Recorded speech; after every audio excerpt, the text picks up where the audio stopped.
The dust cloud from the departing wagon had barely settled when 8-year-old Isaiah Zeke McCready realized the terrible truth. His stepmother had just abandoned him in the middle of the Colorado wilderness with nothing but the clothes on, his back and a cracked leather satchel containing his dead father's mining tools. What Isaiah didn't know was that from a distant mesa, weathered rancher Ezekiel Big Jake Thornfield was watching through his brass spyglass, and this chance encounter would transform a dying old man's empire and change the destiny of both their lives forever. The cruel woman who left Isaiah to die among the rattlesnakes and mountain lions had no idea she'd just created the future heir to the largest cattle fortune in 3 territories. Before we jump back in, tell us where you're tuning in from, and if this story touches you, make sure you're subscribed, because tomorrow I've saved something extra special for you. The morning had started like any other in the cramped, soot-stained cabin that Isaiah had called home for the past 2 miserable years. Steam rose from the tin wash basin as his stepmother, Constance McCready, scrubbed clothes with violent, angry strokes that sent sudsy water splashing across the rough-hewn floor. Her thin lips were pressed into their usual disapproving line, and her pale grey eyes held the cold calculation that Isaiah had learned to fear more than his father's old mining explosives. Constance was a woman shaped by bitterness and hardship. At 32, she looked a decade older, her once blonde hair now a dull brown streaked with premature grey, her hands roughened by years of washing other people's laundry and scrubbing floors. She'd married Isaiah's father, Jeremiah McCready, not for love but for survival, a widow with mounting debts and no prospects in the harsh mining town of Silver Creek, Colorado. Jeremiah had been her escape route, a hard-working miner with his own claim and a small cabin. The fact that he came with a 6-year-old son had been an unfortunate complication she'd planned to tolerate. But Jeremiah McCready had died in a mining accident just 18 months after their wedding, crushed by a cave-in that left nothing but broken dreams and empty pockets. The silver claim had proven worthless, the cabin was falling apart, and Constance found herself saddled with a growing boy who ate too much, asked too many questions, and reminded her daily of her failed gamble on a better life. Isaiah had learned to read his stepmother's moods like a weather vane reads the wind. This morning, her movements were sharper than usual, more purposeful. She'd been muttering under her breath as she packed their few belongings into a worn canvas bag, her face set in grim determination. When she ordered him to gather his things, Isaiah's stomach had twisted with familiar dread. "Where are we going, Constance?" Isaiah had asked, careful to keep his voice neutral. He'd learned not to call her mother after the first time she'd slapped him for it, her palm leaving a red mark on his cheek and her voice hissing that she wasn't his mother and never would be. "Away from this God-forsaken place," she'd snapped, not looking at him as she continued her frantic packing. "Should have done it months ago. Nothing but bad luck and empty promises in Silver Creek." Isaiah had nodded and gathered his meager possessions. A spare shirt with patches on the elbows, his father's old mining tools that Constance hadn't been able to sell, and a small wooden horse that his real mother had carved for him before the fever took her when he was 4. Everything fit into a cracked leather satchel that had belonged to his father. The wagon ride had been tense and silent. Constance had purchased passage with the last of their money from a freight hauler named Murphy, who asked no questions and minded his own business. They'd traveled for 3 days across increasingly desolate terrain, leaving behind the mining camps and settlements for open rangeland dotted with scrub brush and the occasional cluster of cottonwood trees. Isaiah had tried to make conversation during those long, bumpy hours, but Constance had responded with increasingly short answers until she stopped responding at all. Her jaw was set like granite, and she stared ahead at the endless horizon with eyes that held no warmth, no maternal concern, nothing but cold resolve. On the morning of the 4th day, in a stretch of wilderness that seemed to extend forever, In all directions, Constance had suddenly ordered Murphy to stop the wagon. The freight hauler had looked around at the empty landscape, confusion creasing his weathered features. "Ma'am, there ain't nothing out here," Murphy had said, his voice carrying a note of concern. "Nearest settlement is still 2 days' ride." "This is perfect," Constance had replied with chilling finality. She'd turned to Isaiah, and for a moment he'd seen something flicker in her eyes, not love or regret, but the grim satisfaction of a burden about to be shed. "Get out, boy. This is where you get off." Isaiah had stared at her in confusion, his 8-year-old mind unable to process what was happening. "I don't understand. Are we making camp here?" "You are," Constance had said, her voice flat and emotionless. "I'm moving on. You're old enough to make your own way now." The words had hit Isaiah like a physical blow. He'd felt the color drain from his face as the reality of her intention became clear. "You can't leave me here. There's nothing here. No food, no water, no—" "You've got your father's tools," Constance had interrupted, gesturing dismissively at his satchel. "Figure it out. I never wanted you in the first place, and I sure as hell can't afford to feed you anymore. Maybe the wilderness will make a man out of you, or maybe it won't. Either way, it's not my problem anymore." Murphy had shifted uncomfortably on the wagon seat, clearly disturbed by what he was witnessing. "Ma'am, you can't just leave a child out here. There's wolves, mountain lions, and worse. He won't last 3 days. Constance had fixed the freight hauler with a cold stare that could have frozen water in July. "Mind your own business, Murphy. I paid for passage to this spot, nothing more. What I do with my stepson is my affair." "Your stepson," Murphy had repeated, his voice rising.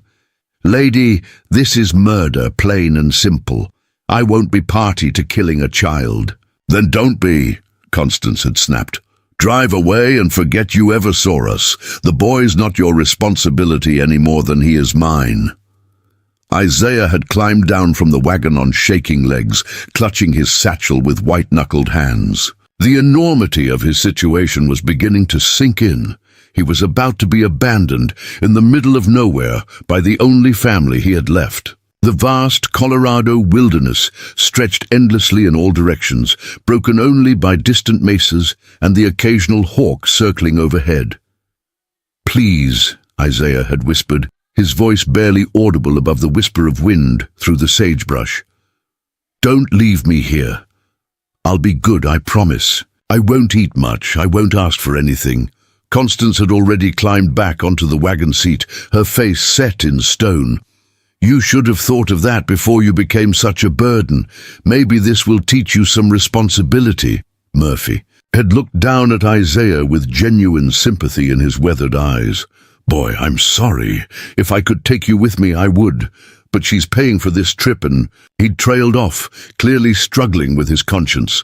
"Just drive," Constance had ordered sharply. "The longer we stay here, the more likely someone is to see us." As the wagon began to pull away, Isaiah had run after it for several desperate yards, his short legs churning through the dust and gravel. "Constance, please! I'm sorry for whatever I did wrong. Please don't leave me." But the wagon had only picked up speed, and soon Isaiah's 8-year-old legs could no longer keep pace. He'd stood in the settling dust, watching the only transportation for hundreds of miles disappear into the shimmering heat haze of the Colorado plains. The sound of creaking wheels and Murphy's occasional commands to his horses had faded until all that remained was the vast, oppressive silence of the wilderness. For the first time in his young life, Isaiah McCready was completely and utterly alone. As the sun began its descent toward the western mountains, painting the sky in brilliant shades of orange and purple, Isaiah felt panic clawing at his throat like a living thing. The temperature was already dropping, and he knew from his father's stories about mining camps that desert nights could be brutally cold, even in summer. Preparing and narrating this story took us a lot of time, so if you are enjoying it, subscribe to our channel. It means a lot to us now. Back to the story. He'd found a small cluster of rocks that provided some shelter from the wind and had managed to gather enough dry brush to attempt a fire. His father had taught him the basics of survival during their occasional camping trips to check distant mining claims. But Isaiah had never imagined he'd need those skills to stay alive. The flint and steel in his father's toolkit had taken him nearly an hour to master, his small hands shaking with cold and fear as he struck sparks into the tinder. When the first flames finally caught, Isaiah had nearly cried with relief. The dancing firelight pushed back the encroaching darkness and provided a small circle of warmth against the mountain chill. But as night fell in earnest, the sounds began. The distant howl of wolves echoing across the plains made Isaiah's blood freeze in his veins. Somewhere in the darkness, he could hear the rustle of larger animals moving through the brush. Elk, maybe, or bears. His father had told him stories about mountain lions that could leap 30 feet and kill a full-grown man with a single swipe of their claws. Isaiah had huddled closer to his fire, feeding it with increasingly precious fuel and trying not to think about what would happen when the brush ran out. His stomach growled with hunger. He hadn't eaten since a piece of stale bread that morning, but he had no food and no idea how to find any in this desolate landscape. Sleep had come in fitful snatches, interrupted by every sound and shadow. Twice during the night, Isaiah had heard something large moving just beyond the firelight, and he'd grabbed one of his father's mining picks, holding it with trembling hands, until whatever it was moved on. By dawn, his fire had burned down to glowing embers, and Isaiah felt hollow with exhaustion and hunger. The reality of his situation was becoming crystal clear. He was going to die out here, alone and forgotten, just as Constance had intended. What Isaiah didn't know was that his desperate first night hadn't gone unobserved. 5 miles away on a high mesa that provided a commanding view of the surrounding territory, Ezekiel Big Jake Thornfield had been watching the distant glow of the boy's fire through his brass spyglass. At 68, Big Jake was a legend in 3 territories. He'd built the Thornfield Ranch from nothing, starting with a small herd of scrub cattle and a determination that could move mountains. Over 4 decades, he'd accumulated more than 200,000 acres of prime grazing land, owned the largest cattle operation west of the Mississippi, and commanded respect from ranchers, politicians, and business leaders across the American West. Big Jake was a massive man, standing 6 feet 4 inches tall with shoulders broad enough to carry a full-grown calf. His hair had long since gone white, but his blue eyes still burned with the intensity that had made him a force to be reckoned with in the dangerous early days of territorial expansion. His hands, scarred by decades of hard work, could still rope a steer or break a wild horse despite his advancing years, but for all his success and power, Big Jake Thornfield was a man haunted by regret. He'd never married, never had children, and as he grew older, the vast empire he'd built felt increasingly empty and purposeless. What good was a cattle kingdom if there was no one to inherit it? What was the point of accumulating wealth and land if it would all be scattered to the winds when he died? Big Jake had been checking his northern boundary markers when he'd spotted the wagon through his spyglass. Something about the scene had struck him as odd. The wagon stopping in the middle of nowhere, the brief argument between the passengers, and then the shocking sight of a small figure being left behind as the wagon departed. He'd watched in growing outrage as the drama unfolded below. The idea of abandoning a child in the wilderness violated every code of honor that Big Jake lived by. In his world, you protected the innocent, defended the weak, and took responsibility for those who couldn't protect themselves. The woman who'd driven away had violated the most basic laws of human decency. Throughout the night, Big Jake had kept vigil from his high perch, tracking the glow of the boy's fire and planning his next move. He could have ridden down immediately, but something had held him back. A desire to see what the child was made of, perhaps, or a recognition that rescue needed to be earned as well as offered. As dawn broke over the Colorado plains, Big Jake mounted his horse and began the careful descent from the mesa. The boy had survived his first night alone, which spoke to intelligence and determination. Now it was time to see if he had the character to deserve a second chance at life. What Big Jake didn't realize was that this chance encounter with an abandoned child would answer the question that had been haunting him for years. He'd been searching for an heir, someone worthy of the empire he'd built without even knowing it, and Isaiah McCready, abandoned by the woman who should have protected him, was about to become the son that Big Jake had never dared to hope for. Isaiah was attempting to restart his fire from the cold ashes of the night before when he heard the sound of approaching hoofbeats. His head snapped up, hope and terror warring in his chest. Had Constance changed her mind and come back for him? Or was this some stranger who might mean him harm? Through the shimmering heat haze, a rider emerged from the morning mist like something, from a legend. The man was enormous, sitting his horse with the easy confidence of someone who'd spent a lifetime in the saddle. His white hair caught the morning sunlight, and even from a distance, Isaiah could sense the power and authority that radiated from this imposing figure.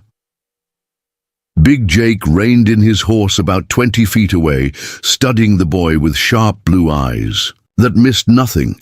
He took in the makeshift camp, the cold fire pit surrounded by carefully gathered stones, the way the child held himself with dignity despite his obvious exhaustion and fear.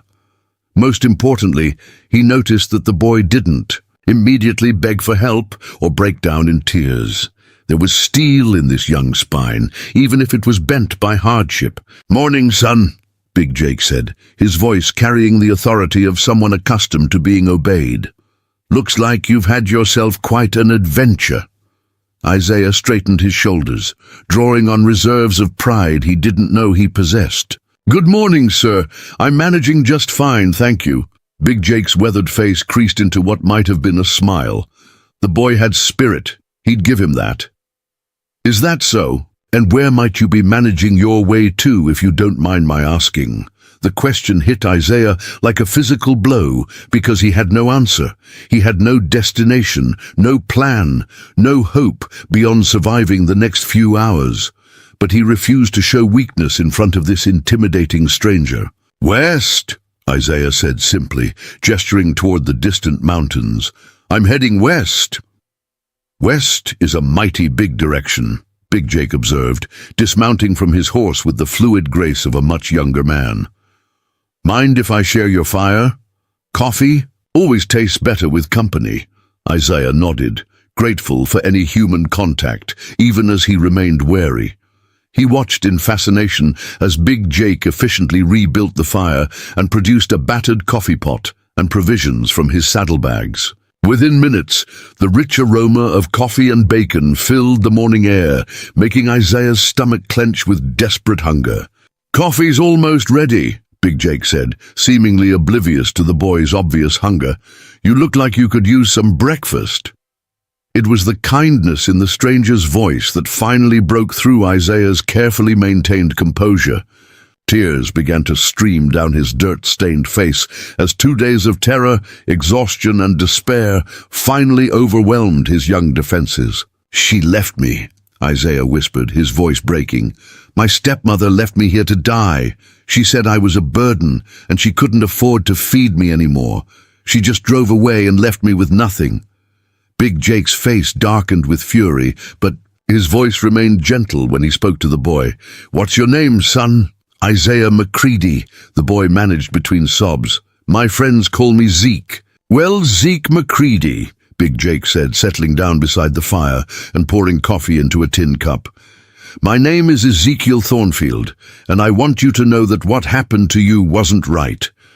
No child should ever be abandoned like that, and any woman who'd do such a thing isn't fit to care for a dog, let alone a boy." Isaiah looked up at the imposing rancher with red-rimmed eyes. "Are you going to take me to the sheriff? Turn me over to an orphanage?" Big Jake studied the boys, face for a long moment, seeing something there that spoke to his own lonely heart. This child had been betrayed by the person who should have protected him, just as Big Jake had been shaped by a lifetime of disappointments and losses. But unlike Big Jake, who'd built walls around his heart, this boy still had the capacity to trust, to hope, to love. "No, son," Big Jake said finally, "I'm going to take you home." And with those words, both their destinies changed forever. The journey to the Thornfield Ranch took 3 days through some of the most spectacular and treacherous terrain in the Colorado Territory. Big Jake had provided Isaiah with a gentle mare named Buttercup, a golden palomino with kind eyes and the patience of a saint. Despite his exhaustion and emotional turmoil, Isaiah proved to be a natural horseman, sitting straight in the saddle and learning to read his mount's movements with an intuition that impressed the old rancher.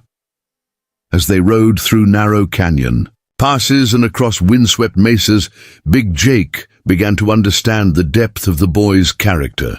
Isaiah never complained about the long hours in the saddle, never whined about his sore muscles or the simple trail food they shared around their evening campfires. Instead, he asked questions, thoughtful, intelligent questions about the land, the cattle business, and the challenges of survival in the untamed West. "Why do you live way out here?" Isaiah asked on their second night, as they sat around a crackling fire beneath a canopy of stars so brilliant they seemed close enough to touch. "Isn't it lonely being so far from other people?" Big Jake poked at the fire with a stick, sending sparks spiraling into the darkness. "Lonely's a choice, son. A man can be surrounded by people and still feel alone if he's got no one who truly understands him. Out here, the land doesn't lie to you. It doesn't pretend to be something it's not. It's honest, brutal sometimes, but honest." Isaiah nodded, thoughtfully, his young face serious in the firelight. "My father used to say that the mountains don't care about your problems. They'll kill you just as quick whether you're rich or poor, good or bad. He said that made them fair. Your father was a wise man," Big Jake said, studying the boy's profile. "Tell me about him." For the next hour, Isaiah spoke about Jeremiah McCready, a hard-working miner who dreamed of striking it rich but had settled for an honest living. He'd taught his son to read and write, to handle tools and horses, and most importantly, to judge people by their actions rather than their words. Jeremiah had been a man of simple pleasures who found joy in watching his son grow and learn. "He would have liked you," Isaiah said finally. "He always said that a man's worth isn't measured by how much gold he finds, but by how he treats people who can't do anything for him." Big Jake felt something shift in his chest at those words. This boy, abandoned and betrayed, still spoke with love and respect about his father's memory. There was no bitterness, no anger at God or fate, just a quiet dignity that spoke of character, forged in hardship but not broken by it.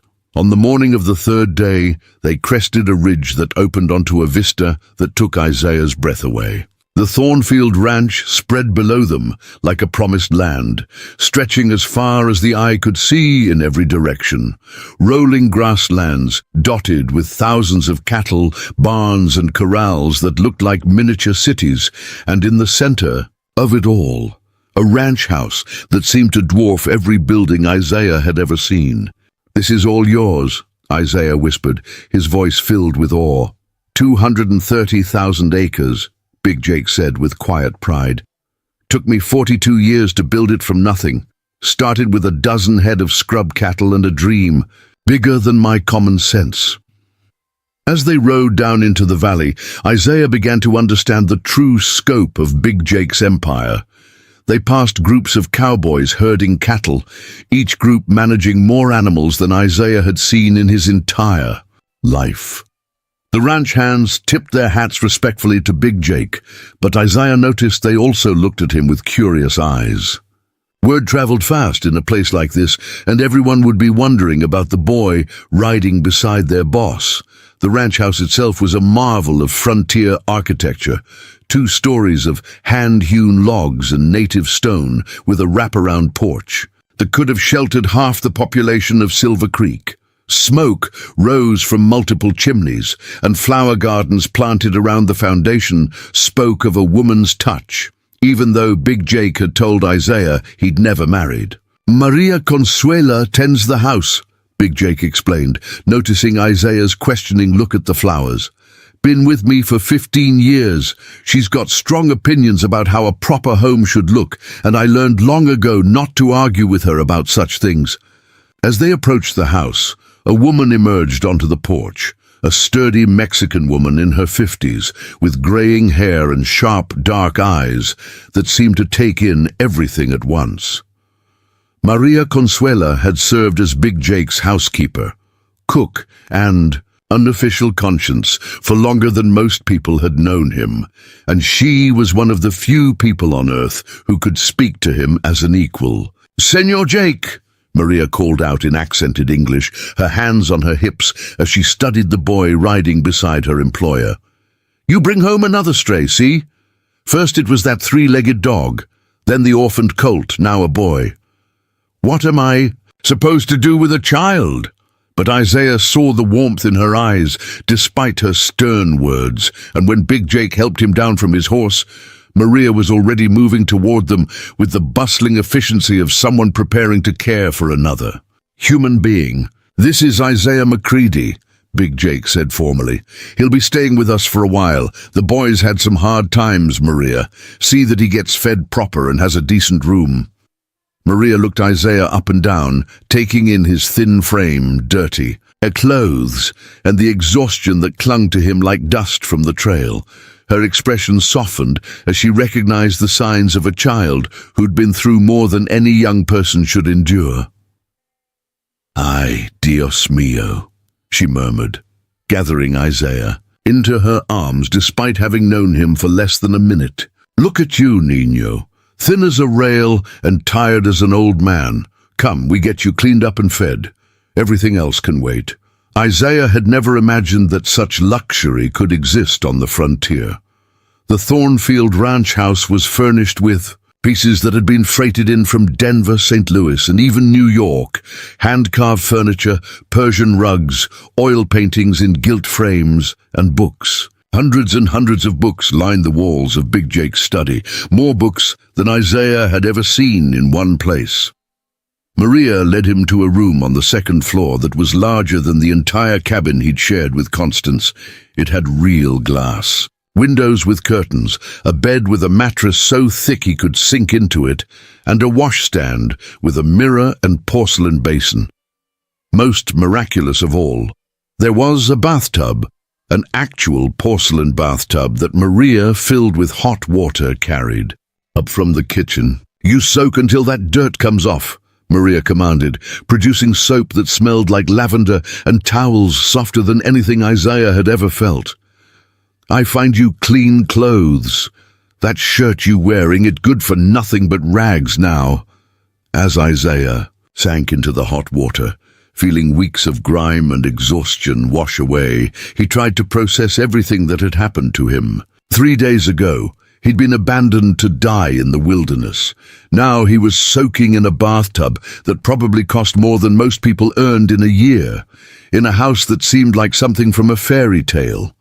When he emerged from his bath, he found clean clothes waiting for him, pants that actually fit, a shirt without patches, and boots that weren't worn through at the soles. The clothes were clearly expensive, made from fine wool and cotton rather than the rough homespun he was used to. When he looked at himself in the mirror, he barely recognized the clean, well-dressed boy staring back at him. Maria was waiting for him in the hallway, and her face broke into a wide smile when she saw him. "Ah, now you look like a proper young man. Come, dinner is ready, and Senor Jake is waiting." The dining room was dominated by a massive oak table that could have seated 20 people. Big Jake sat at the head, looking somewhat less intimidating. In the warm glow of the chandelier, He'd changed from his trail clothes into a clean shirt and vest, his white hair combed back and his beard neatly trimmed. When Isaiah entered, the old rancher's eyes widened slightly at the transformation. "Well, I'll be damned," Big Jake said, rising from his chair. "Maria, you've worked a miracle. Is this the same ragamuffin I picked up off the prairie?" Isaiah felt his cheeks burn with embarrassment, unsure whether he was being praised or mocked, but Big Jake's smile was genuine and warm, and he gestured for the boy to take the seat to his right, a position of honor that wasn't lost on Isaiah despite his youth. Maria had outdone herself with the meal. There was roast beef so tender it fell apart at the touch of a fork, mashed potatoes with real butter, green beans from her garden, fresh bread still warm from the oven, and pie made with apples she'd dried the previous fall. It was more food than Isaiah usually saw in a week, and he had to force himself to eat slowly and use proper manners despite his ravenous hunger. "Tell me about your education," Big Jake said as they ate. "Could your father read and write?" "Yes, sir," Isaiah replied, careful to speak clearly and keep his elbows off the table. "He taught me my letters and numbers. He said ignorance was the only thing that could keep a man poor forever, even if he found gold. Smart man." "What about books? You ever read any real books?" Isaiah nodded eagerly. "Father had a Bible and a book about famous explorers. I read them over and over until I knew them by heart, and sometimes the preacher in Silver Creek would lend me books when he had them." Big Jake leaned back in his chair, studying the boy with those sharp blue eyes. "Tomorrow I'll show you my library. Got books about everything you can imagine. History, science, philosophy, literature.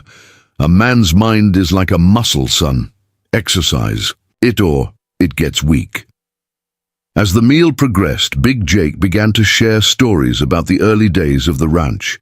He told Isaiah about fighting off cattle rustlers and hostile Indians, about blizzards that killed entire herds and droughts that lasted for years. He spoke of the men who'd helped him build his empire, some heroes, some villains, all of them larger than life in the harsh crucible of the frontier.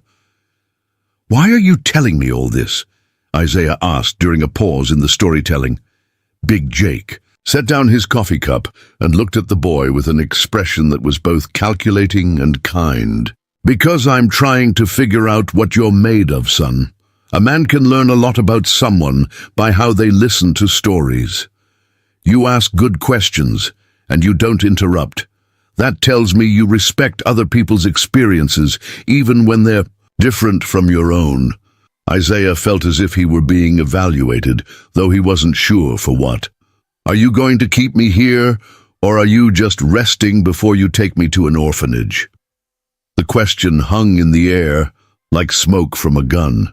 Beryl, Maria stopped clearing dishes and looked between the two of them, sensing the importance of this moment. Big Jake took a long sip of his coffee before answering. "That depends," he said finally. "Depends on whether you want to stay, and depends on whether you can prove you're worth keeping around." The next morning, Big Jake woke Isaiah before dawn. "Get dressed in your old clothes," the rancher commanded. "You're going to learn what this ranch is really about." Isaiah dressed quickly in the patched shirt and worn pants he'd arrived in, then followed Big Jake outside, where two horses waited in the pre-dawn darkness. The old rancher had returned to his trail clothes and looked every inch the frontier. Legend, as he swung into his saddle with practiced ease. They rode out into the darkness, following paths that were invisible to Isaiah but clearly familiar to Big Jake. As the sun began to rise, painting the eastern sky in shades of pink and gold, they approached a section of the ranch where several cowboys were already at work with a herd of cattle. "This is where we separate the men from the boys," Big Jake said, dismounting near a makeshift corral. "These cattle need to be sorted. The healthy ones go to winter pasture, the sick ones need doctoring, and the troublemakers get sold off before they cause problems." Isaiah watched as the cowboys worked with practiced efficiency, cutting individual animals from the herd and driving them into different sections of the corral. It looked chaotic and dangerous, half-ton animals with sharp horns moving at high speed, controlled only by men on horseback with lassos and determination. "What do you want me to do?" Isaiah asked, trying to keep the nervousness out of his voice. "Watch for now," Big Jake replied. "Study how it's done. This afternoon you'll help." For the next 4 hours, Isaiah observed every detail of the operation. He noticed how the cowboys read the cattle's body language, how they positioned their horses to control the herd's movement, how they communicated with each other using subtle hand signals and calls. Most importantly, he saw that this work required not just courage and skill, but intelligence and patience. When the cowboys broke for lunch, Big Jake introduced Isaiah to the crew. There was Red Murphy, the foreman, a lean, weathered man with gray hair and eyes like flint, who'd been with Big Jake for 20 years. Chuck Weatherby was the youngest of the regular hands, barely 18 himself, but already showing the confidence that came from mastering dangerous work. Jose Ramirez had worked cattle in Mexico before drifting north, and his skill with a lasso was legendary throughout the territory. "Boss says you're going to help this afternoon?" Red Murphy said, looking Isaiah up and down with a skeptical expression. "You ever worked cattle before, boy?" "No, sir," Isaiah admitted, "but I learn fast." Chuck Weatherby laughed, not unkindly. "Learning fast and staying alive are two different things when you're dealing with longhorns. These animals can kill you quicker than you can blink." "Which is why you'll start with something simple," Big Jake interjected. "Jose, I want you to teach the boy how to handle a rope. Red, find him a gentle horse and show him how to read the cattle. He doesn't go near the difficult ones until I say so." The afternoon proved to be both exhilarating and terrifying for Isaiah. Under Jose's patient instruction, he learned the basics of handling a lasso, how to form the loop, how to swing it properly, how to release it at exactly the right moment. His first dozen attempts were disasters, the rope tangling around his own legs or sailing harmlessly over the cattle's heads, but gradually he began to understand the rhythm and timing required. Red Murphy put him on an old gelding named Steady Pete, a horse so experienced at working cattle that he seemed to know what needed to be done before the rider did. With the horse's help, Isaiah began to understand how to position himself relative to the herd, how to use his mount's movement to control the cattle's direction. His first successful separation of a single steer from the herd brought cheers from the cowboys and a rare smile from Big Jake. It wasn't pretty. The steer went where Isaiah wanted more by accident than design, but it proved that the boy had the potential to learn this dangerous and essential skill. "Not bad for a first try," Red Murphy admitted grudgingly. "Boy's got steady hands and he doesn't panic when things go wrong.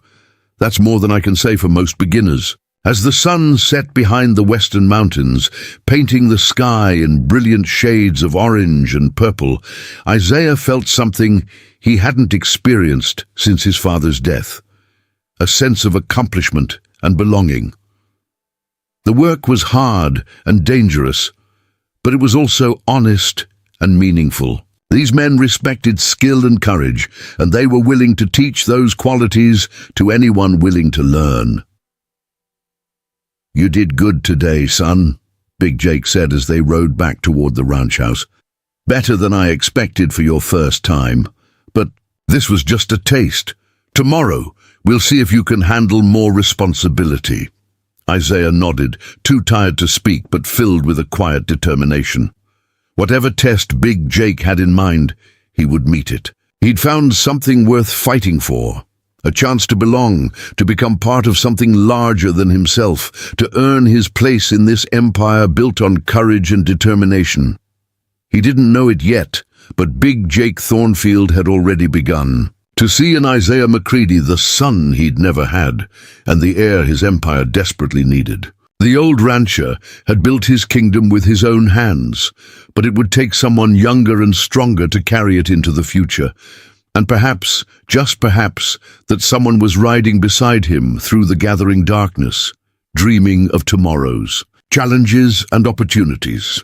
The test had only just begun, but Isaiah had passed the first stage. Now the real work would start, transforming an abandoned boy into the heir to the greatest cattle empire in 3 territories. 6 months had passed since Isaiah McCready first rode into the Thornfield Ranch, and the scrawny, abandoned boy had begun to transform into something remarkable. The harsh Colorado winter had tested every fiber of his being, but under Big Jake's relentless tutelage and the ranch hand's grudging acceptance, Isaiah was becoming a true cowboy. The blizzard that struck in late January was unlike anything Isaiah had ever experienced. For 3 days and nights, snow fell so thick that visibility dropped to mere feet, and the wind howled across the plains with a fury that seemed to shake the very foundations of the ranch house. The temperature plummeted to 20 degrees below zero, cold enough to kill exposed cattle and freeze a man solid in minutes. "This is when we separate the survivors from the casualties," Big Jake announced grimly as he surveyed the white wasteland from the ranch house windows. "Every animal we lose to this storm is money out of our pockets and food off our table. Isaiah, you're about to learn what real ranching is all about." The rescue operation began before dawn on the storm's second day. Isaiah bundled into layers of wool and leather, his face wrapped in a bandana that would freeze solid from his breath within minutes of leaving the house. He rode beside Red Murphy and Chuck Weatherby into a world transformed into a hellish white nightmare, where landmarks disappeared and directions became meaningless. Their mission was to reach the cattle sheltered in a box canyon 5 miles north of the ranch house, animals that would freeze or starve if left without hay and protection. The journey that normally took an hour stretched into a 4-hour battle against nature itself. Horses struggled through snowdrifts that reached their bellies, and more than once Isaiah felt his mount stumble and nearly go down in terrain that could trap them until spring. "Stay close, and don't try to be a hero," Red Murphy shouted over the wind as they approached the canyon. "These conditions will kill you faster than any outlaw or wild animal. The cattle know we're coming. They can smell the hay. Let them come to us instead of chasing after strays." What Isaiah saw in that canyon would haunt his dreams for years to come. Nearly 200 head of cattle huddled together against the canyon walls, their breath forming clouds of steam in the frigid air. Ice had formed on their hides, and several animals lay motionless in the snow, victims of the cold that had claimed them during the night. For the next 6 hours, Isaiah worked alongside the experienced cowboys in conditions that pushed human endurance to its limits. They broke open bales of hay and spread them where the cattle could reach them, chopped through ice to create water holes, and used their horses to push the living animals away from the frozen corpses that would only demoralize the herd. Isaiah's hands went numb inside his gloves, and his feet lost all feeling in his boots. His face burned from the cold wind, and ice formed on his eyelashes, making it difficult to see. But he never complained, never asked for rest, never suggested they abandon the mission. When Chuck Weatherby's horse went lame and couldn't carry its rider back to the ranch, Isaiah immediately offered to walk so Chuck could ride Buttercup. "Boys got sand," Red Murphy muttered to Big Jake that night as they tallied their losses. "Most grown men would have quit after the first hour, but that kid worked like a veteran. Lost his horse to save Chuck, didn't complain once about the cold, and asked if he could go back out tomorrow to check on the animals." Big Jake nodded slowly, his weathered face thoughtful in the firelight. "He's got something special, that's for certain. Question is whether he's got the steel to handle what's coming next." When spring finally arrived, melting the snow and turning the prairie green with new grass, it brought with it the most important event in the ranch calendar, the annual roundup.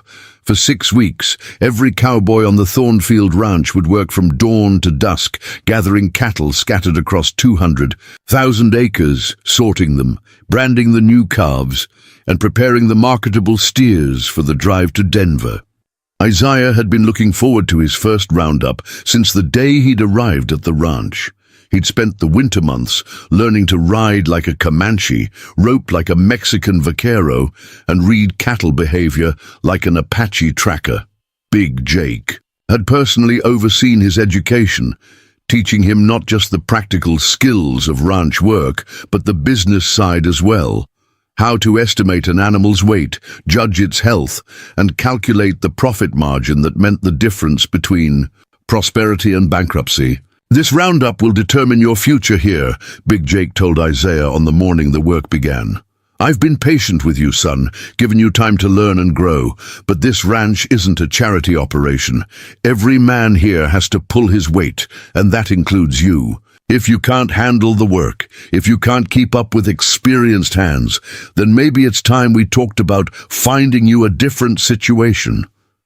The words hit Isaiah like a physical blow. In the 6 months since his arrival, he'd begun to think of the Thornfield Ranch as his permanent home, Big Jake as the father he'd lost, and the cowboys as his brothers.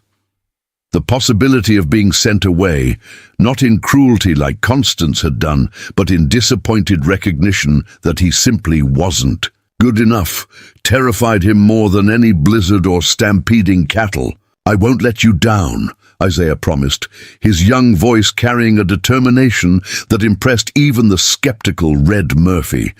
"Whatever you need me to do, I'll do it."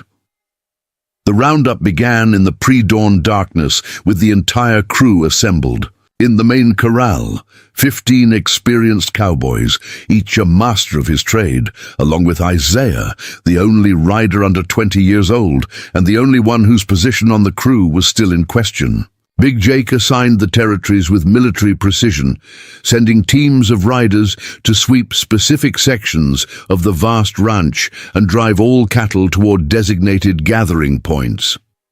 Isaiah was paired with Jose Ramirez, the ranch's best roper, and a man whose quiet competence commanded respect from everyone who worked with him. Their assignment was the roughest terrain on the ranch, a section of broken hills and deep arroyos where cattle could hide in places that horses couldn't easily reach. "This is not work for beginners," Jose warned as they rode toward their territory. "The cattle in these hills, they are wild, smarter than the ones near the ranch house. They know we are coming, and they will try to escape. Some of them, they have never seen a rope or felt a brand. They are more like elk than cattle." The first day was a revelation for Isaiah. The cattle in the hill country were indeed wild, spooking at the slightest sound and disappearing into canyons and thickets that seemed impassable. Several times Isaiah found himself pursuing a steer through terrain so rough that one misstep by his horse would have meant a broken neck for both of them. But Isaiah had spent his winter months learning from the best, and the lessons began to pay off. He read the animals' behavior correctly, anticipating their movements and positioning himself to cut off their escape routes. His roping had improved to the point where he could catch a running steer more often than not, and his horsemanship had developed the kind of instinctive partnership between rider and mount that separated competent cowboys from exceptional ones. By the end of the first week, Jose Ramirez was reporting to Big Jake that the boy was not only keeping up with the work, but actually contributing in meaningful ways. "He found 3 steers in a canyon that I would have missed," Jose admitted. "His eyes are sharp and his hands are steady. More important, he thinks like the cattle. He knows where they will try to hide." The real test of Isaiah's character came during the 3rd week of the roundup, when the crew discovered that someone had been stealing cattle from the remote sections of the ranch. Big Jake's face turned thunderous when Red Murphy reported the evidence, fresh horse tracks leading away from areas where dozens of cattle had clearly been gathered and driven off the Thornfield land. "Rustlers!" Big Jake spat, his hand instinctively moving to the Colt 45 that rode on his hip.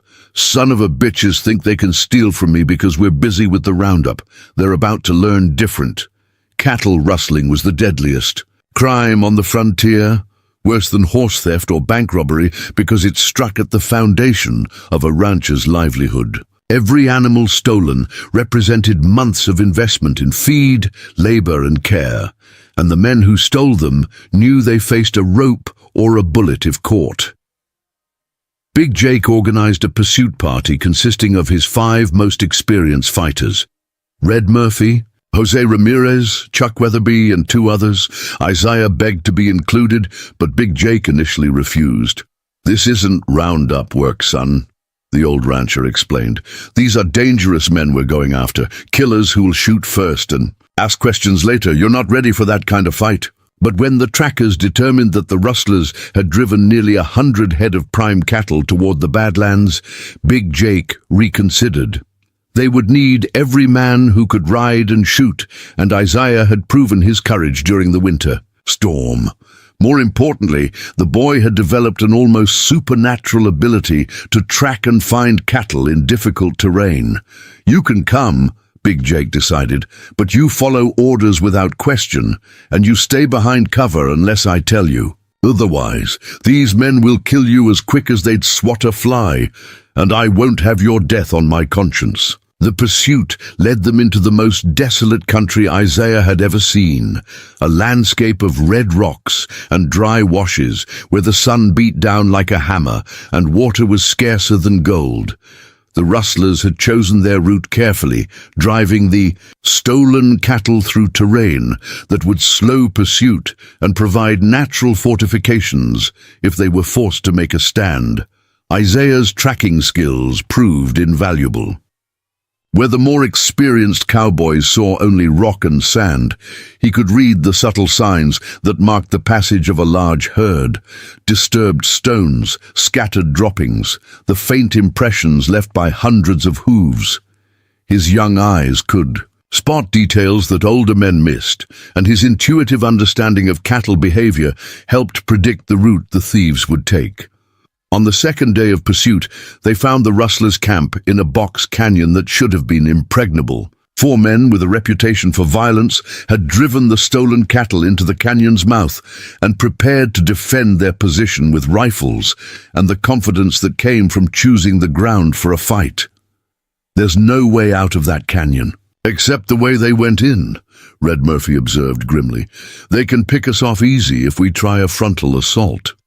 "Unless someone could get above them," Isaiah suggested quietly. He'd been studying the canyon walls and noticed a narrow ledge that might allow a man to climb above the rustler's position. If someone could get up there with a rifle, they could force the rustlers to surrender without a fight. Big Jake followed Isaiah's gaze and saw the possibility. The climb would be dangerous, a fall would mean certain death, but it might allow them to end the confrontation without bloodshed. The question was, who could make such a treacherous ascent? "I could do it," Isaiah volunteered. "I'm lighter than any of you, and I've been climbing rocks since I was little. My father used to take me up canyon walls when we were prospecting." The suggestion sparked immediate protests from the other men. Isaiah was just a boy, untested in combat, too valuable to risk on such a dangerous mission. But Big Jake was calculating. Odds with the cold logic that had built his empire. The boy was indeed their best climber, and his small size would make him harder to spot from below. "You take my rifle," Big Jake decided, handing Isaiah a Winchester that was worth more than most men earned in a year. "You get above them, you call out for them to surrender. If they refuse, you put a warning shot close enough to convince them. You do not, I repeat, do not try to be a hero. Your job is to give us the advantage, not to win the fight single-handed." The ascent took Isaiah 2 hours of careful climbing through terrain that would have challenged a mountain goat. Several times, loose rock gave way under his hands, sending stones clattering into the canyon below and forcing him to freeze until he was certain the rustlers hadn't heard. His muscles burned from the constant strain, and sweat stung his eyes, despite the cool morning air. But Isaiah had been forged by hardship and shaped by determination. Every challenge he'd faced since Constance abandoned him, the winter storm, the roundup work, the gradual acceptance by the ranch hands, had prepared him for this moment. When he finally reached a position above the rustlers' camp, he felt, not fear, but a cold confidence that surprised him.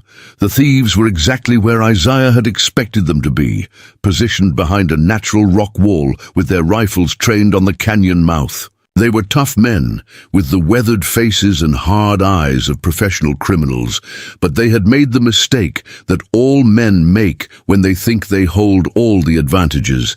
They had stopped watching for threats from unexpected directions. "You, men down there," Isaiah called out, his young voice echoing off the canyon walls with surprising authority. "You're surrounded and outgunned. Drop your weapons and surrender, and nobody has to get hurt." The rustlers' reaction was immediate and violent. They spun toward the sound of his voice, rifles swinging upward as they searched for their hidden enemy. Their leader, a scarred man with killer's eyes, spotted Isaiah's position and fired immediately. The bullet splinging off rock inches from the boy's head, Isaiah felt something cold and deadly settle in his chest. These men had chosen violence over surrender, and now they would face the consequences. He sighted carefully down the barrel of Big Jake's Winchester, adjusted for the distance and wind, and squeezed the trigger with the same steady concentration he'd learned during months of target practice. The shot took the rustler leader in the shoulder, spinning him around and sending his rifle flying. Before the echo had died away, Big Jake and his men were charging into the canyon, their war cries echoing off the walls as they overran the remaining thieves. The fight was over in minutes. 2 rustlers dead, 1 wounded, and 1 surrendering. With his hands high above his head, all of Big Jake's cattle recovered, along with animals stolen from neighboring ranches. Most importantly, not a single member of the Thornfield crew had been scratched. "That was the finest piece of shooting I've ever seen," Red Murphy admitted grudgingly as they prepared for the ride home. "Cool as ice under fire and accurate as a Swiss watch. The boys got the makings of a real gunfighter." But it was big. Jake's reaction that mattered most to Isaiah. The old rancher studied the boy with eyes that held a new kind of respect, not the patience he'd shown a student, but the regard he'd give to an equal. "You saved lives today, son," Big Jake said. "Simply, mine included. That took courage, skill, and judgment that most men twice your age don't possess. I'm proud of you." Those words meant more to Isaiah than all the treasure in the Colorado Territory. He'd proven himself not just as a ranch hand or a student, but as a man worthy of standing beside the legendary Big Jake Thornfield. The abandoned boy who'd been left to die on the prairie was gone forever, replaced by someone who belonged in this harsh and beautiful world. As they drove the recovered cattle back toward the ranch, Isaiah felt a deep satisfaction that went beyond the successful completion of a dangerous mission. He'd found his place in the world, earned his spot among men he respected, and proven that character mattered more than birth or breeding.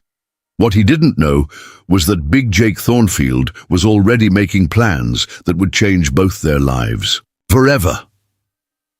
The old rancher had been searching for an heir worthy of his empire, and the boy riding beside him had just demonstrated that he possessed everything necessary to carry the Thornfield name into the future. The test was over, and Isaiah McCready had passed with honors that would have impressed a West Point general. Now the real transformation could begin, from ranch hand to heir, from orphan to son, from survivor to successor of the greatest cattle empire in 3 territories, abandoned, half-starved boy. Now, at 9 years old, he stood nearly as tall. As some grown men, his shoulders had broadened from constant ranch work, and his hands had developed the calluses that marked a true cowboy. More importantly, his mind had sharpened under Big Jake's tutelage into something remarkable, a combination of book learning and practical wisdom that impressed every adult who spent time with him. On a crisp October morning, Big Jake summoned Isaiah to his study. The same room lined with leather-bound books where the boy had spent countless hours learning to read contracts, cattle prices, and territorial law. But today, the massive oak desk held documents that would change everything. Legal. Papers that had been months in the making and represented Big Jake's most important decision in decades. "Sit down, son," Big Jake said, his weathered face unusually serious as he gestured to the chair across from his desk. "We need to have a conversation that's been a long time coming." Isaiah settled into the familiar chair, his stomach tight with nervous anticipation. Over the past year, he'd learned to read Big Jake's moods like weather patterns, and something about the old rancher's expression suggested this meeting would be more significant than their usual lessons about ranch management and business. "You know, I never had children of my own," Big Jake began, his calloused hands folded on the desk before him. "Built this empire with my own sweat and blood, but I always figured I'd have sons to pass it on to. Life had different plans, it seems." Isaiah nodded silently, unsure where this conversation was leading, but sensing its gravity. "These past 12 months, I've watched you grow from a scared little boy into something special. You've got courage that can't be taught, intelligence that cuts through problems like a sharp knife, and most importantly, you've got character. The kind of character this ranch will need to survive when I'm gone." Big Jake reached for the papers. On his desk, his blue eyes meeting Isaiah's with unusual intensity. "I've had lawyers in Denver working on these documents for 3 months. Adoption papers that would make you my legal son and heir to everything I've built. The Thornfield Ranch, the cattle, the land, the bank accounts, all of it would be yours. Someday." The words hit Isaiah like a physical blow. He'd dreamed of belonging somewhere, of having a real father again, but he'd never dared hope for anything this momentous. To go from abandoned orphan to heir of the largest cattle empire in 3 territories seemed impossible, like something from a fairy tale. "Why?" Isaiah managed to whisper.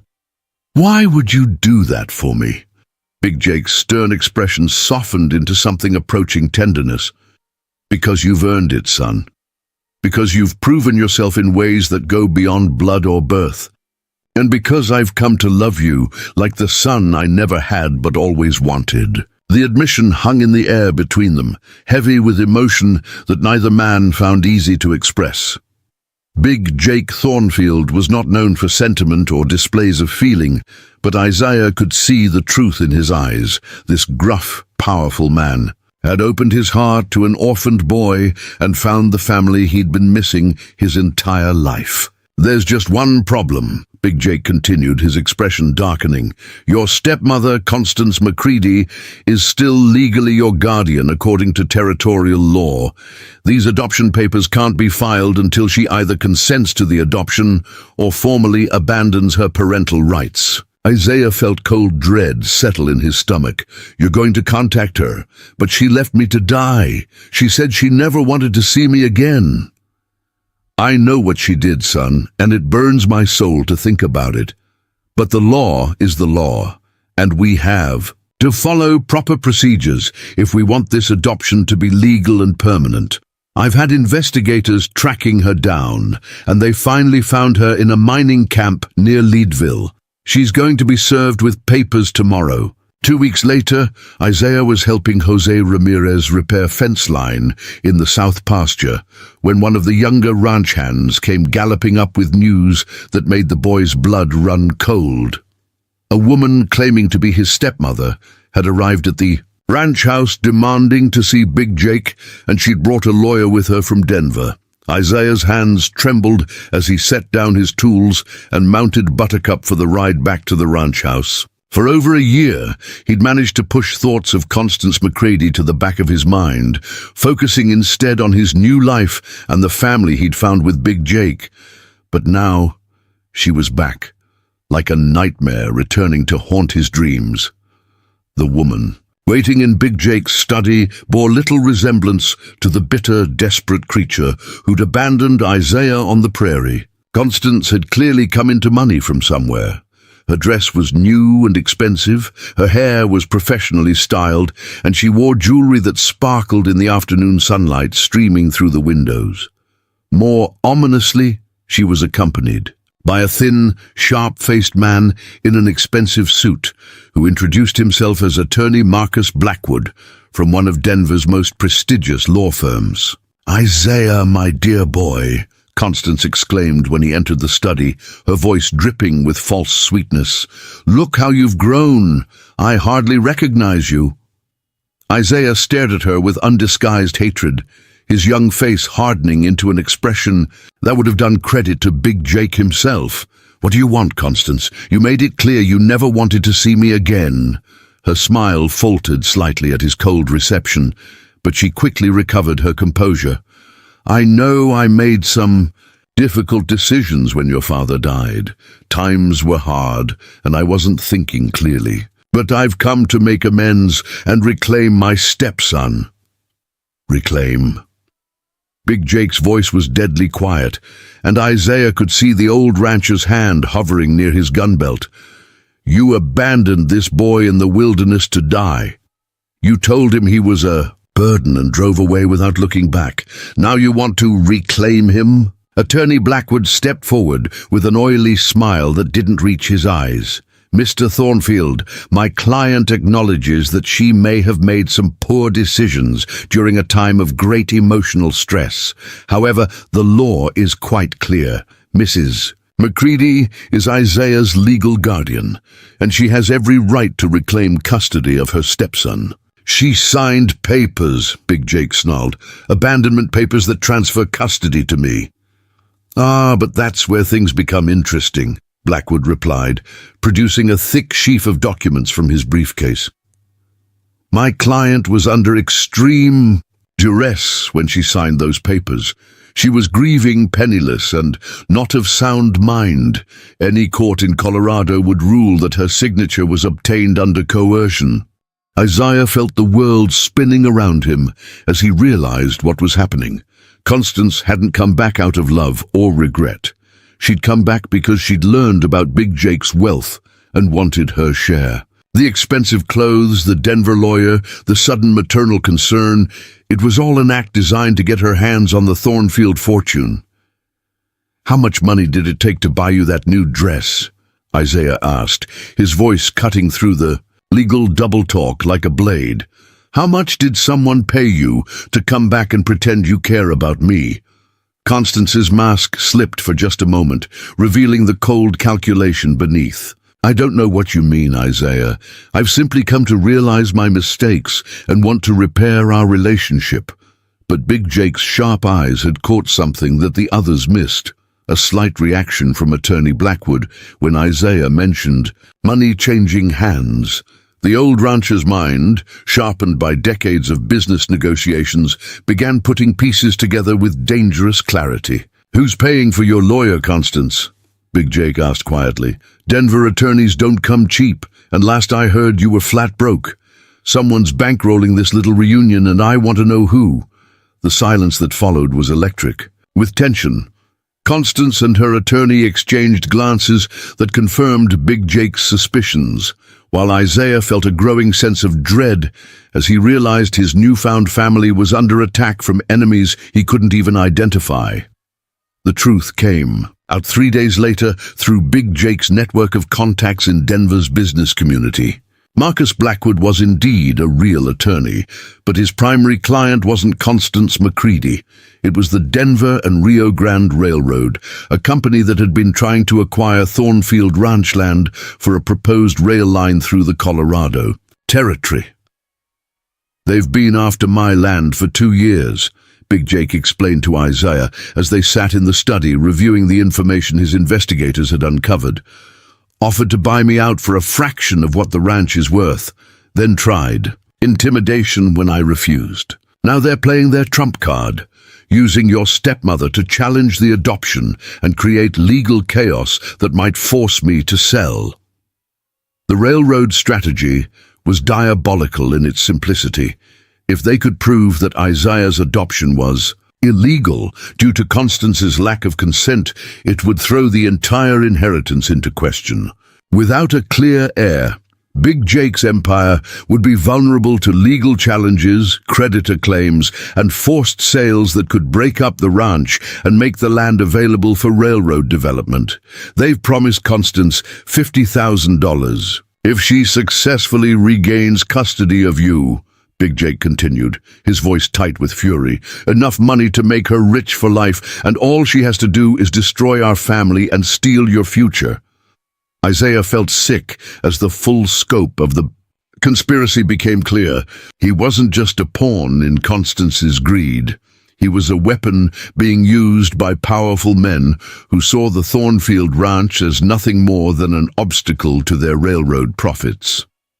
"What can we do?" Isaiah asked, his young voice steady despite the fear gnawing at his heart. "Fight," Big Jake replied grimly. "Fight with everything we've got and pray that justice means something in a Colorado courtroom." The legal battle that followed was unlike anything the territorial court system had ever seen. Judge William Morrison presided over proceedings that drew spectators from across the territory, ranchers, railroad executives, newspaper reporters, and curious citizens who came to witness the clash between one of the West's most powerful men and the legal machinery of corporate America. Constance took the witness stand first, her performance carefully rehearsed and devastatingly effective. She spoke of her grief after her husband's death, her temporary mental breakdown that led to poor decisions, and her recent recovery that had brought clarity about her maternal responsibilities. "I know I made terrible mistakes," she testified, dabbing at her eyes with a lace handkerchief. "I was out of my mind with grief and poverty, but I never stopped loving Isaiah, and I never stopped hoping I could make things right between us." Attorney Blackwood painted Big Jake as a wealthy manipulator who had taken advantage of a desperate woman and her helpless child. He suggested that the old rancher's motives weren't paternal, but financial, that he needed an heir to maintain control of his empire and had essentially purchased Isaiah like livestock. "Mr. Thornfield is a powerful man, accustomed to getting what he wants," Blackwood argued. "When he decided he needed a son and heir, he simply took one from a woman too poor and desperate to fight back. This case isn't about adoption, it's about the illegal acquisition of a human being. The railroad's influence was subtle but unmistakable. Witnesses appeared who testified to Big Jake's harsh treatment of employees and ruthless business practices.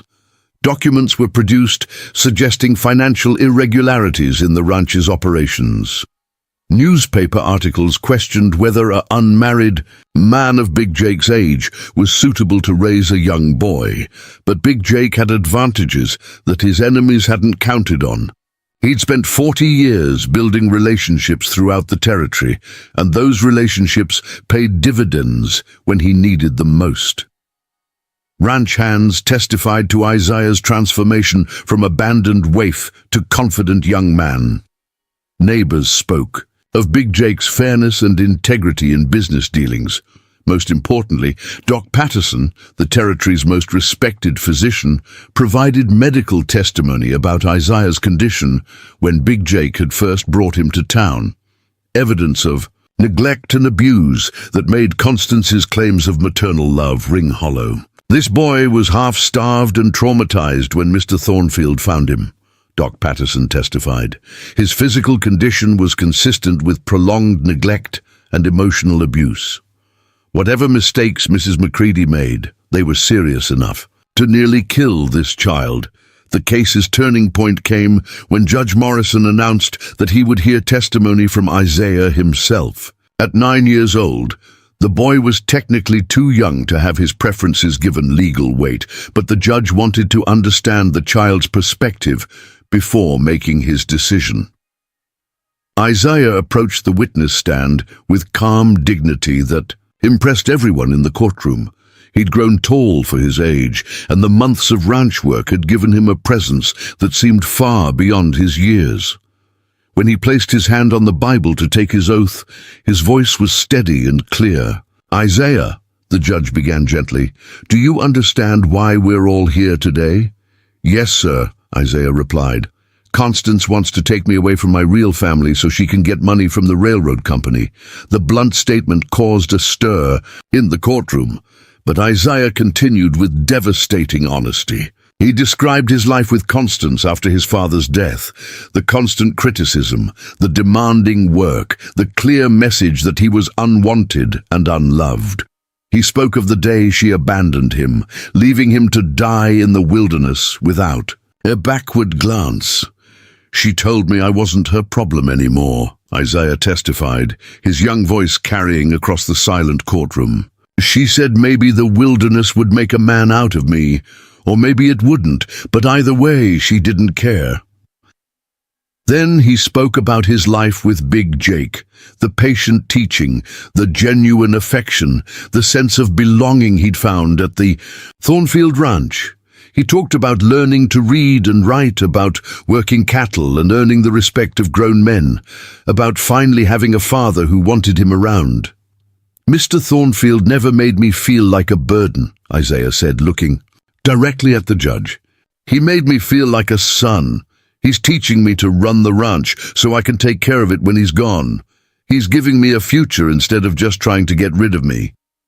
When Attorney Blackwood tried to cross-examine the boy, suggesting that he'd been coached or bribed, Isaiah's response silenced the courtroom.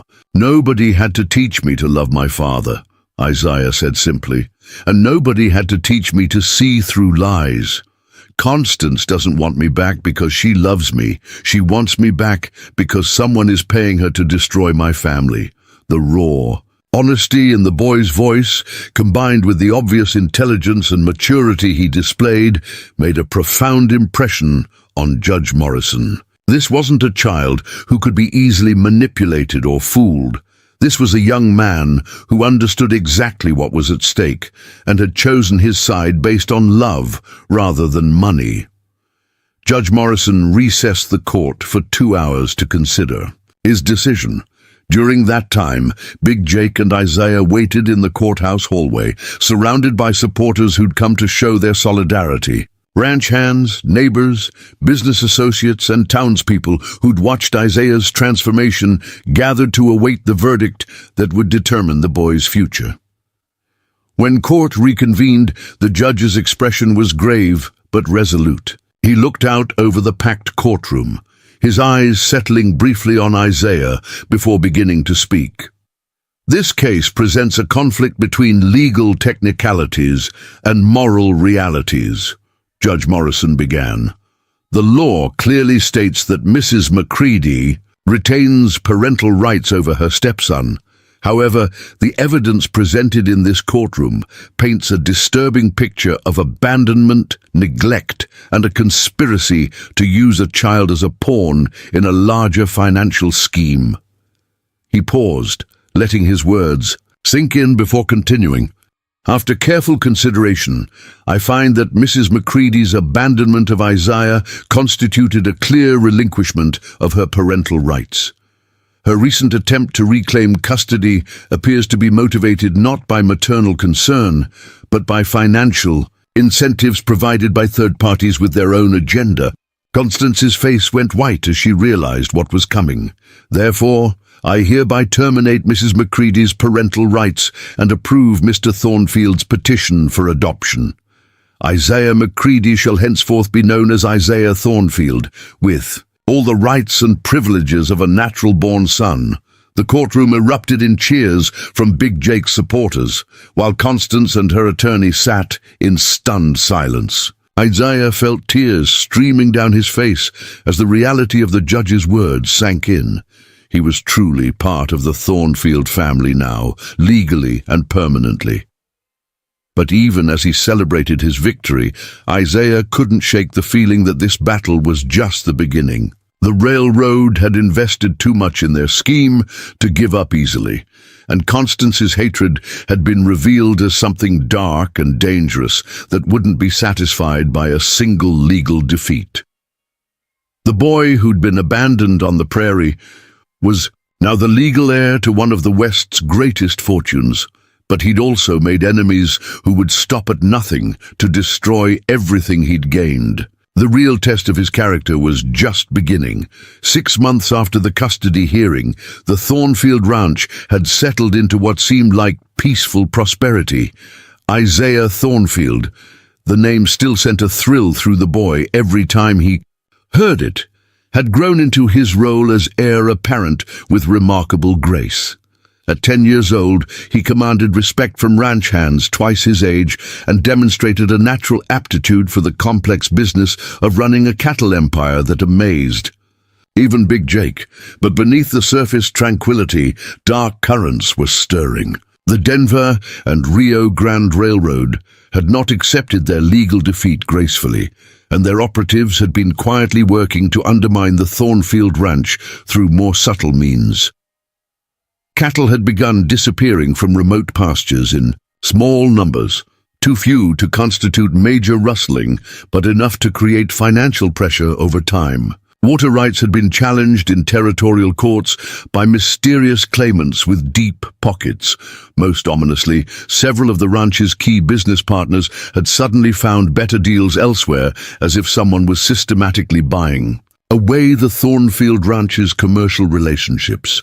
Isaiah first became aware of the campaign against them during a conversation with Red Murphy in the ranch's main barn. The foreman had been inventorying winter feed supplies when he discovered that their usual hay supplier had unexpectedly raised his prices by 40%, an increase that would cost the ranch thousands of dollars when multiplied across their massive cattle operation. "It don't make sense," Red muttered, scratching his grizzled head as he reviewed the supplier's letter. "Old Morrison's been selling us hay for 15 years at fair prices. Now, all of a sudden, he's demanding city prices for country hay. And when I asked him why, he got all nervous and wouldn't look me in the eye." Isaiah studied the letter with the analytical mind that Big Jake had carefully trained. Something about the situation felt wrong, not just the price increase, but the timing and the supplier's obvious discomfort with his own decision. "Someone got to him," Isaiah concluded, "offered him more money than we could match, or threatened him if he didn't cooperate. This isn't about hay prices. It's about trying to bleed us dry one contract at a time." Red's weathered face darkened as he realized the implications. "You think it's the railroad boys, still trying to force your pa to sell?" "I know it is," Isaiah replied grimly. "They lost in court, so now they're trying to win through economic warfare. The question is what we're going to do about it." That evening, Isaiah brought his concerns to Big Jake, who listened with the grim expression of a man who'd suspected similar sabotage, but hoped he was wrong. The old rancher had built his empire by reading his enemies correctly and responding with overwhelming force when necessary. But this new threat was more insidious than anything he'd faced before. "They're being smart about it," Big Jake admitted as they sat in his study reviewing the ranch's financial records. "No single action is big enough to justify a violent response, but together they're designed to slowly strangle us. Classic corporate warfare, death by 1,000 cuts." Isaiah studied the ledger books with eyes that had learned to see patterns and connections that others missed. "How long can we sustain these losses before we're in real trouble?" "At this rate, maybe 2 years. Before we'd be forced to sell land to cover operating expenses. They're playing a long game, son, betting that I'm too old to outlast them and you're too young to stop them." The admission hung in the air between them like a challenge. Isaiah felt something cold and determined settle in his chest. The same feeling he'd experienced during the gunfight with the rustlers, but magnified by the realization that his entire future was at stake. "Then we need to change the game," Isaiah said quietly. "They think they're fighting an old man and a boy. Time to show them they're wrong." Over the next 3 months, Isaiah threw himself into learning the sophisticated arts of business warfare, with the same intensity he'd once devoted to mastering ranch work. Big Jake arranged for tutors to come out from Denver, experts in finance, law, and corporate strategy who could teach the boy the weapons he'd need to fight enemies who attacked with contracts and bank drafts rather than guns and dynamite. Isaiah's days began before dawn with physical training, riding, shooting, and ranch work that kept him connected to the land and the men who worked it. But his afternoons and evenings were spent in intense study of subjects that most boys his age couldn't even pronounce.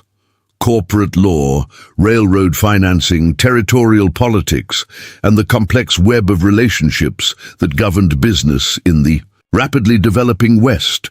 His most important teacher was Elizabeth Blackwood, a brilliant attorney from Chicago who specialized in railroad law and had her own reasons for opposing the Denver and Rio Grande's expansion plans. She was a striking woman in her 30s, with steel-gray eyes and a mind like a razor, one of the few female lawyers practicing west of the Mississippi, and a formidable opponent for any man foolish enough to underestimate her intelligence. "The railroad isn't just trying to acquire your land," Elizabeth explained during one of their sessions in Big Jake's study. "They're attempting to establish a precedent that will allow them to force any landowner to sell through systematic economic pressure. If they succeed here, no ranch or farm in Colorado will be safe from their expansion plans." Isaiah absorbed this information with the focused intensity of a general studying enemy battle plans. "So, stopping them isn't just about saving our ranch, it's about protecting everyone else who stands in their way." "Exactly, which means you'll have allies if you know how to find them and organize them properly." Under Elizabeth's guidance, Isaiah began to understand the broader political and economic forces at work in the Colorado Territory. The railroad represented eastern capital and industrial interests that saw the West primarily as a source of raw materials and profits to be extracted. Local ranchers, farmers, and businesses represented a different vision, one of sustainable development that preserved the character and independence of frontier communities. "Your father built this ranch through honest work and fair dealing," Elizabeth told him. "That gives you moral authority that money can't buy. The question is whether you're smart enough and tough enough to use that authority effectively." The challenge was personal as well as political. At 10 years old, Isaiah would need to convince grown men, many of them successful businessmen and political leaders, to follow the strategic vision of someone young enough to be their grandson. It would require not just intelligence and knowledge, but the kind of presence and character that commanded respect regardless of age. Isaiah's first major test came during a meeting of the Colorado Cattlemen's Association in Denver, where he accompanied Big Jake to address the organization's membership about the railroad's predatory tactics. The association represented every major ranch operation in the territory, and its support would be crucial for any coordinated resistance to the Denver and Rio Grande's expansion plans. Walking into the elegant meeting room at the Brown Palace Hotel, Isaiah felt the weight of dozens of eyes studying him, with expressions ranging from curiosity to skepticism. These were men who'd built their fortunes through their own efforts, and most of them had serious doubts about taking strategic advice from a child, regardless of his impressive reputation. Big Jake introduced his adopted son with pride and confidence, but Isaiah knew that his father's endorsement would only get him a hearing. Everything else would depend on his ability to convince these hardened businessmen that he understood their challenges and had viable solutions to offer. "Gentlemen," Isaiah began, his young voice carrying clearly across the room, "the Denver and Rio Grande Railroad isn't just threatening the Thornfield Ranch. They're conducting an experiment to see if systematic economic pressure can force any landowner to sell at below market prices. If they succeed with us, every ranch represented in this room will be their next target." Big Jake, now in his 70s but still vigorous, watched his adopted son with pride that went beyond words. The abandoned boy he'd rescued from the wilderness had become everything the old rancher had dreamed of in an heir: intelligent, courageous, principled, and possessed of leadership abilities that commanded respect from men 3 times his age. "You've exceeded every expectation I had for you, son," Big Jake said as they shared their morning coffee on the porch. "Built something that will last long after both of us are gone." Isaiah smiled, his young face showing traces of the formidable man he would become. "You gave me the foundation, Pa. Everything else just followed from the lessons you taught me about character and determination." As the sun rose over the Colorado plains, painting the landscape in shades of gold and promise, Isaiah reflected on the journey that had brought him from abandoned orphan to heir of one of the West's greatest fortunes. The transformation wasn't just about wealth or power. It was about discovering that family wasn't determined by blood, but by choice, that character was forged through adversity rather than comfort, and that true strength came from the willingness to fight for what mattered most. The boy who'd been left to die on a lonely trail had become a man ready to build an even greater legacy, carrying forward the values and vision that had made the Thornfield name synonymous with integrity and success throughout the American West. The morning sun cast long shadows across the sprawling Thornfield ranch as 27-year-old Isaiah Thornfield rode his black stallion along the ridge that had once served as his father's favorite lookout point. The empire below him had grown beyond even Big Jake's ambitious dreams, now encompassing over 400,000 acres across 3 territories, employing more than 200 cowboys and support staff, and generating wealth that rivaled the great industrial fortunes of the East. Big Jake Thornfield had passed away peacefully 3 years earlier, at the age of 82, surrounded by the family he'd chosen and the legacy he'd created. His funeral had drawn mourners from across the American West. Governors and senators, business leaders and humble ranch hands, all united in their respect for a man who'd built something lasting and good in a harsh and often unforgiving land. Isaiah had inherited not just the Thornfield Ranch, but the responsibility that came with such power and influence. As the youngest member ever elected to the Territorial Senate and a founding member of the Western Cattlemen's Association, he wielded political influence that extended far beyond Colorado's borders. Eastern newspapers wrote about him as a symbol of the New West, a leader who combined frontier courage with sophisticated business acumen and unwavering moral principles. Beside him rode his wife of 2 years, Catherine Williams Thornfield, a brilliant Boston-educated woman whose intelligence and grace had captured his heart during a business trip to Denver. Catherine shared her husband's vision of using their wealth and influence to build something meaningful, and her ideas about education and social progress had already begun transforming the communities around the ranch. The Patterson family's application came in yesterday, Catherine said, referring to the homestead program Isaiah had established to help worthy families acquire land and livestock on favorable terms. Over the past 5 years, he'd helped establish more than 60 successful homesteads, creating a network of independent farmers and ranchers who formed the backbone of a stable, prosperous community. As they rode toward the ranch house, Isaiah reflected on how different his life had become from those desperate early days when survival had been his only concern. The abandoned boy, who'd once been deemed worthless by his stepmother, had become one of the most respected leaders in the American West. Their conversation was interrupted by the sight of a dust cloud approaching from the east. A single rider, pushing his horse hard across the morning prairie. As the figure drew closer, Isaiah recognized Johnny Martinez, one of his most trusted scouts, whose grim expression suggested urgent news. "Boss!" Johnny called out, as he reined in his lathered horse. "We got trouble coming." There's a government survey party with military escort about 10 miles out. They're flying federal flags and asking questions about land boundaries.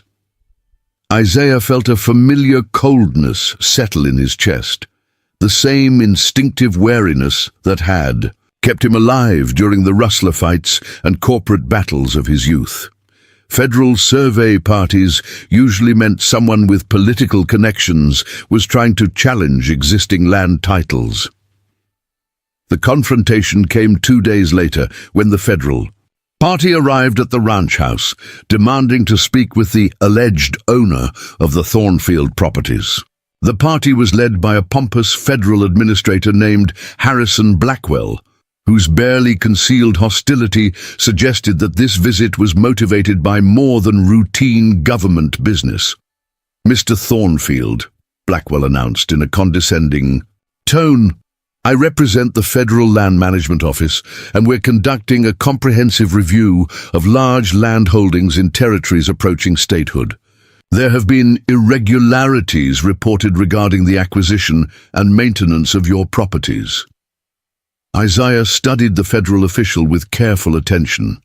Blackwell's expensive clothes and soft hands marked him as a political appointee, and his obvious discomfort with frontier conditions suggested he was more at home in Washington offices than Western ranches. "What kind of irregularities?" Isaiah asked, his voice carefully neutral.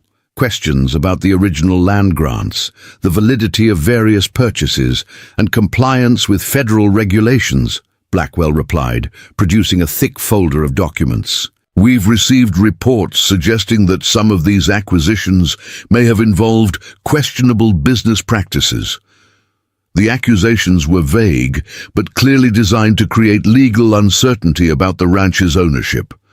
Isaiah recognized the strategy, the same kind of legal harassment that the railroad had attempted years earlier, but now backed by federal authority instead of corporate money. "We have received communications from concerned citizens, questioning whether properties of this size should be held by single individuals when Colorado approaches statehood," Blackwell continued. "There are suggestions that breaking up large holdings would better serve the public interest." But Isaiah had learned his lessons well during the earlier corporate battles, and every document, every transaction, every legal requirement had been meticulously documented and preserved. More importantly, he had spent years building political relationships that now paid crucial dividends. "Mr. Blackwell," Isaiah said finally, producing his own folder of documents, "I think you'll find that every land acquisition and business transaction has been properly documented and filed with appropriate authorities. More than that, you'll find letters from territorial governors, federal senators, and business leaders attesting to the positive impact this ranch has had on regional development." He handed Blackwell a letter bearing the seal of a United States senator. "This is from Senator Morrison, chairman of the Senate Committee on Territories, expressing his strong support for the Thornfield Ranch's contributions to Colorado's economic development and social stability." The federal investigation collapsed within a week when it became clear that Blackwell's real mandate had come not from legitimate government concerns, but from business interests who still resented the Thornfield Ranch's economic and political influence. The railroad companies that had been thwarted years earlier had enlisted political allies to make one final attempt at undermining Isaiah's empire. But their scheme was too transparent to survive serious scrutiny. Senator Morrison's telegram to Isaiah was brief but satisfying. Investigation terminated. Blackwell recalled to Washington for disciplinary action. "Your ranch's reputation and holdings confirmed beyond question. Well done." The vindication was complete when the territorial legislature passed a resolution formally commending the Thornfield Ranch for its contributions to Colorado's development and specifically praising Isaiah's leadership in promoting responsible land use and community development. The same young man, who'd once been abandoned as worthless, was now officially recognized as one of the territory's most valuable citizens. As Isaiah stood on the ranch house porch that evening, watching the sunset paint the Colorado sky in brilliant shades of gold and crimson, he reflected on the journey that had brought him from abandoned orphan to respected leader. The transformation was complete in ways that went far beyond personal success or accumulated wealth. The Thornfield Ranch had become more than a business. It was a symbol of what could be achieved through honest work, moral principles, and unwavering determination. The communities that had grown up around the ranch operations were thriving examples of what the American West could become when development was guided by wisdom rather than greed. Catherine joined him on the porch, carrying the letter that had arrived that afternoon from the territorial capital. Colorado's statehood was now assured, and Isaiah had been formally invited to serve as one of the state's first senators when admission to the Union was finalized. "Are you going to accept?" Catherine asked, though she already knew the answer. "How can I refuse?" Isaiah replied. "Everything Big Jake taught me about responsibility and service leads to this moment. The boy he rescued has a debt to pay, not just to him, but to everyone who believes that character matters more than birth, that courage counts more than connections." As the stars began to appear in the darkening sky, Isaiah thought about the man who'd saved him from certain death and given him a chance at greatness. Big Jake Thornfield's greatest achievement wasn't the empire he'd built, but the son he'd chosen and the legacy that would continue long after both their names were forgotten. The abandoned boy had become a man worthy of the trust placed in him, proving that with courage, determination, and the love of a good family, anyone could rise from the depths of despair to the heights of success. From the dusty trail where Constance McCready had left him to die, to the halls of power where he would soon serve his state and nation, Isaiah Thornfield's journey was complete. The circle was finally closed, but the legacy would endure forever. Up next, you've got two more standout stories right on your screen. If this one hit the mark, you won't want to pass these up. Just click and check them out, and don't forget to subscribe and turn on the notification bell so you don't miss any upload from us.